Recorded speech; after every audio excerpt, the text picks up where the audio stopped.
We're out in the garage this morning, and the reason being I'm starting the video out this way is I'm hoping that the weather improves and we can cut down that walnut tree today. I'm getting a lot of heavy winds right now. A lot of March wind is coming through today, and I don't want to cut that tree with the high wind, so hopefully it'll settle down here after lunch and we can get it down. But regardless of that, I wanted to cover one thing this morning, and that was how I sharpen my chainsaws. I've had a lot of questions about this sharpening tool that I use right here. And this is just a little grinder that sits on a jig that holds it in the same angle every time. And Rainler Star done a video on this about 2 years ago. That's the first time I ever saw it. And I bought one soon after, and I've not looked back since. I've used a file for sharpening saws with mixed results. Sometimes it turned out really well for me, and sometimes it really didn't do so hot. So I turned to this, and I've never had a bad use of it. It's turned out every time really well as far as sharpening my chains. I've never had a dull blade since, or a dull chain since. And Granberg sells these and the stones that go on them. I think you have to order this online from them, the actual tool, which is just a little motor here, and it runs off of a lawnmower battery, so it's pretty inexpensive to run these things.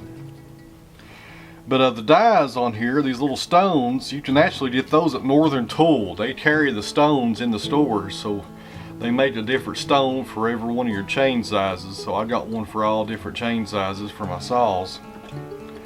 And this is a good, accurate way to sharpen your chainsaws. You get a perfect angle every time. There's no guesswork in it. Once it's set up, it's going to repeat that same angle with every time you grind on here.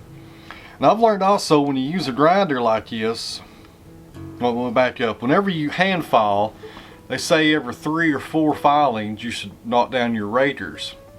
But I've learned with this right here, because it's more of an aggressive grind on your chain, it's a real good idea to take down your raters every time you grind with it.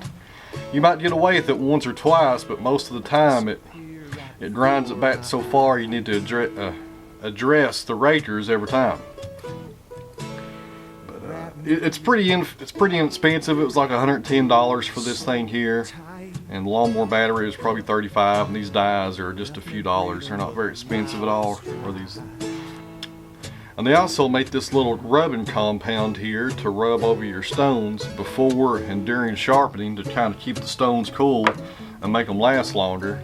And you get a lot of life out of these stones. I don't know how many times I've sharpened with this stone. It's still just doing just fine.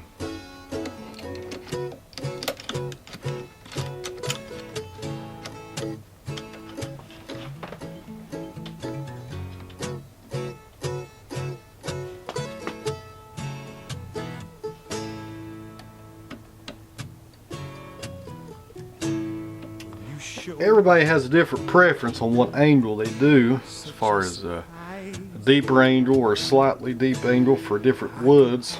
But around here I cut 99% hardwoods, and I like to do a 30-degree angle here. Some people do different things, but 30 degrees is what works best for me.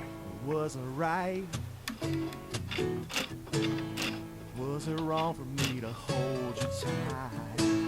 There's a micro adjustment here, because you want to get your stone sharpened right on that edge, but you don't want to go too deep on the gullet there, because you're not getting the edge at all at that point.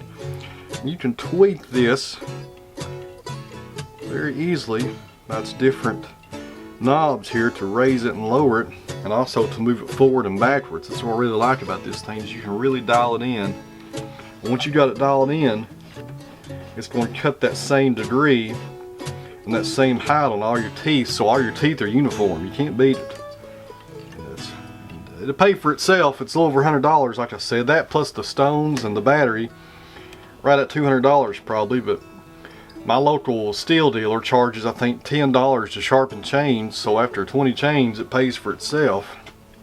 Plus you can learn a whole lot more about chains and chainsaws by sharpening them yourself and how they work, and really all the geometry with the angles and how the raters work. It's the only way you really learn is to do it yourself, I think.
Also, a little update on the drying shed. We talked about that on this channel last August when I started kind of putting the word out there I was going to be building that on the concrete slab I have poured.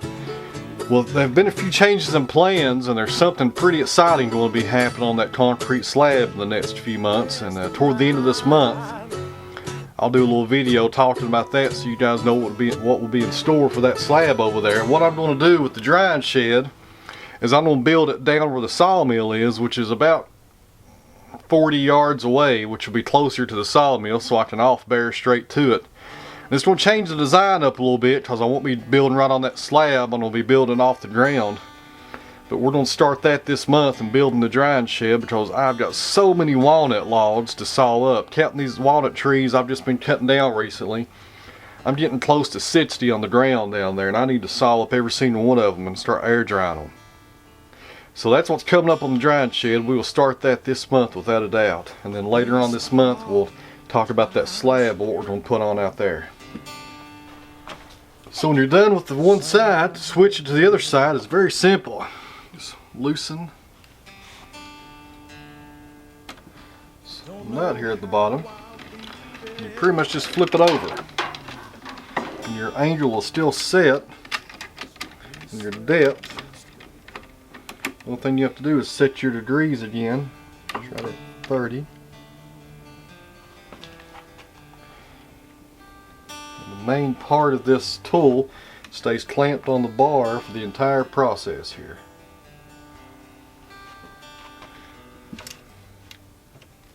Of course, I will switch sides here to make it easier, but that there is, don't get much simpler than that. And this is a 32-inch bar, and within less than 10 minutes I can have this thing razor sharp, and the raker is also dressed and be ready to get back in the woods and start cutting. And this tool is also mobile, being the small battery that it takes. You can put it in your toolbox and take it with you out in the woods, so if you hit a rock or you get your bar deep in the dirt, you can always put a new fresh edge on there and not have to go back to the shop or stop your day.